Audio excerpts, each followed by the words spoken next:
মালদা ডিস্ট্রিক্টের চাঁচল 1 ব্লকের এটি হলো আইসিডিএসের বিজ্ঞপ্তি। মোট শূন্য পদের সংখ্যা 25টি, জেনারেল ক্যাটাগরিতে 18টি, এসসিতে 6টি, এসটি 1টি।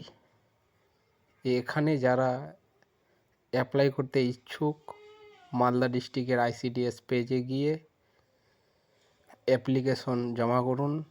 সীমিত সময়ের মধ্যে আপনারা দেখতে পাচ্ছেন এটি 27/2/2023 ফেব্রুয়ারি মাসেই অ্যাপ্লিকেশনটি বেরিয়ে গেছে। আপনারা অ্যাপ্লিকেশন করুন। এখানে আপনাদের লিখিত পরীক্ষা হবে। পরীক্ষার মাধ্যমে যারা সিলেকশন হবে তারাই এই আইসিডি